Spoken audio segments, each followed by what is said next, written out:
Assalamualaikum warahmatullahi wabarakatuh. Halo guys, selamat datang di channel YouTube aku. Di video kali ini aku mau sharing ilmu lagi nih, yaitu tentang perdagingan, yaitu mengenai bagian-bagian dari daging dan olahan-olahan spesifik terhadap daging tersebut. See you.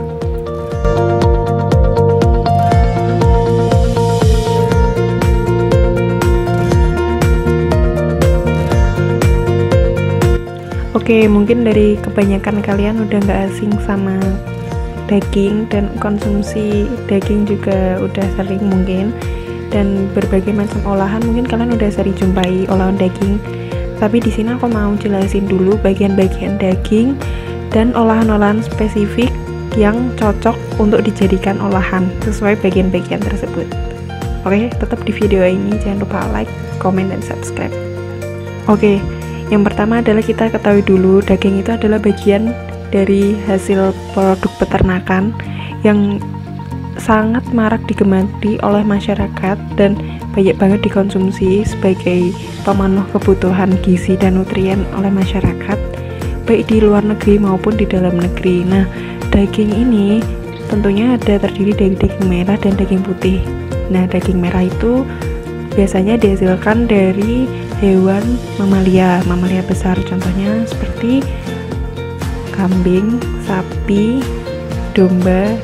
Sedangkan daging putih yaitu dihasilkan dari hewan amfibi atau hewan reptil lainnya seperti kayak daging ayam, daging ikan, dan daging ikan-ikan laut seperti itu.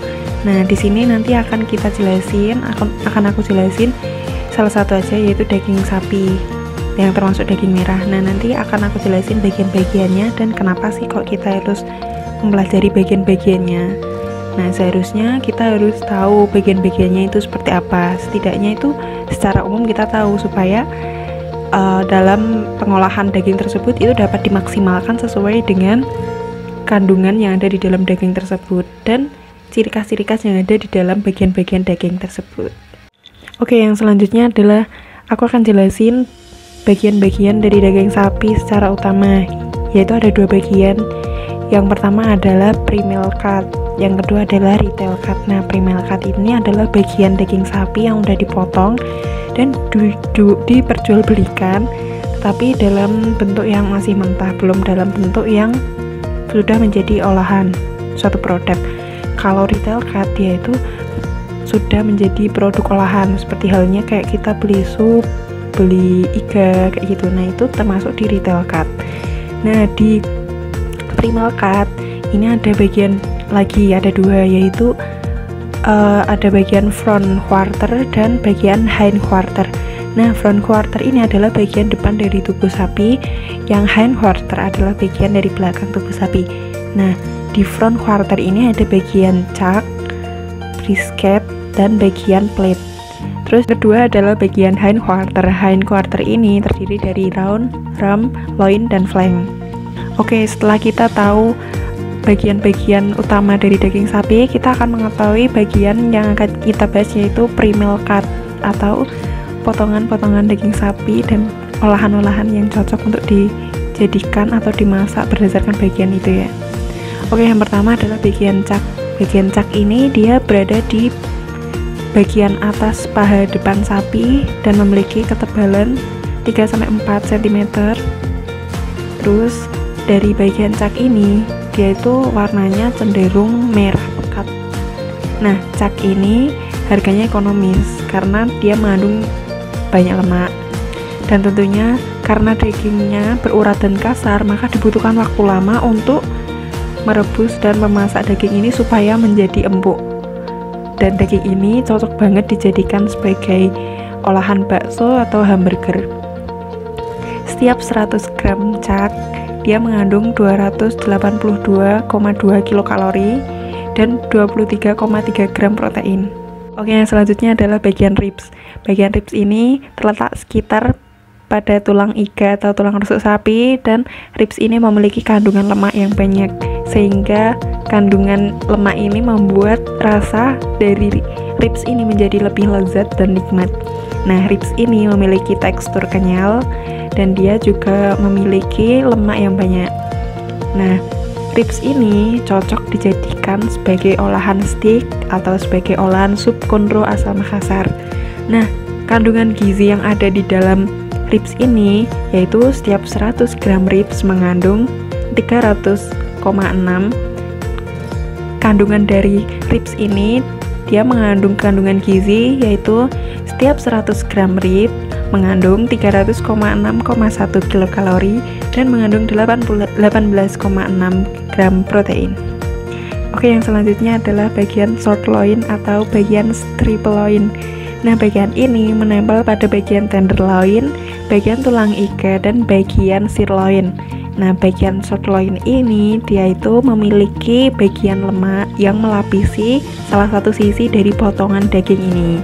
Nah, tentunya dari potongan lemak atau potongan daging tersebut itu membuat rasa dari short loin ini menjadi sehat, enak, dan menjadi lebih lumer ketika kita memakannya. Nah, kandungan gizi yang terdapat di dalam short loin ini adalah setiap 100 gram short loin mengandung 262,6 kilokalori dan mengandung 19,7. Oke, yang selanjutnya adalah bagian dari sirloin atau khas luar. Nah, sirloin ini dia terletak pada bagian punggung luar sapi yang dekat paha belakang. Nah, sirloin ini dia itu memiliki kandungan lemak yang terdapat di luar pinggiran potongan daging. Ini membuat potongan daging dari sirloin ini menjadi lebih gurih dan enak karena kandungan lemak tersebut. Terus, dari sirloin ini dia memiliki tekstur yang kenyal. Jadi ketika kita memakan bagian daging sirloin ini, kita akan mengalami kesulitan dalam menggigitnya karena dia teksturnya kenyal. Sirloin ini mengandung kandungan gizi yaitu setiap 100 gram sirloin mengandung 219,3 kilokalori dan mengandung 23,6 gram protein. Nah, sirloin ini cocok banget dijadikan olahan seperti olahan steak. Selanjutnya adalah bagian flank. Flank ini merupakan bagian dari otot perut sapi yang bentuknya itu datar dan panjang. Nah, flank ini dia itu ketika kita mengolah daging flank ini, ketika kita mengalami kesalahan teknik dalam pengolahan daging bagian flank, maka bagian flank ini akan menghasilkan tekstur daging yang keras, sedikit keras karena kesalahan tadi. Nah, flank ini makanya di Indonesia itu sering diolah menjadi oseng-oseng daging sapi, grambrot. Oke, bagian flank ini memiliki kandungan gizi yaitu setiap 100 gram flank dia mengandung 192,1 kilokalori dan mengandung 22,4 gram protein. Oke, yang selanjutnya adalah bagian brisket. Brisket ini merupakan bagian dari dada sapi yang dipotong tanpa tulang. Nah, brisket ini dia itu memiliki berbagai macam resep atau olahan yang bisa dijadikan referensi, yaitu bisa dijadikan sebagai olahan yang mungkin menggunakan porsi orang banyak kayak gitu. Oke, mungkin sekian dulu video dari aku. Sekian dulu sharing ilmu dari aku. Semoga kali ini ilmu yang aku bagikan bermanfaat untuk kalian semua, dan semoga dari ilmu kali ini bisa kalian sebarin ke teman-teman kalian yang mungkin akan lebih membutuhkan daripada kita. Dan kurang lebihnya aku mohon maaf apabila yang aku sampaikan kurang dan mungkin kelebihan. Bisa kalian lengkapi dengan searching di Google atau di YouTube atau mungkin dengan baca jurnal penelitian kayak gitu. Nah, semoga video ini menambah wawasan kita semua, menambah ilmu pengetahuan kita semua, dan jangan lupa like, comment, dan subscribe. Dan jangan lupa kalian share ke seluruh sosial media kalian. Jangan lupa kalian bagiin ilmu ini ke teman-teman kalian semua. Aku rasa ilmu ini lebih bermanfaat untuk kita sebarkan daripada berhenti ke kita, karena ini bisa menjadikan sebagai amal jariah untuk kita semua. Nah, sekian dulu video dari aku. See you. Wassalamualaikum warahmatullahi wabarakatuh.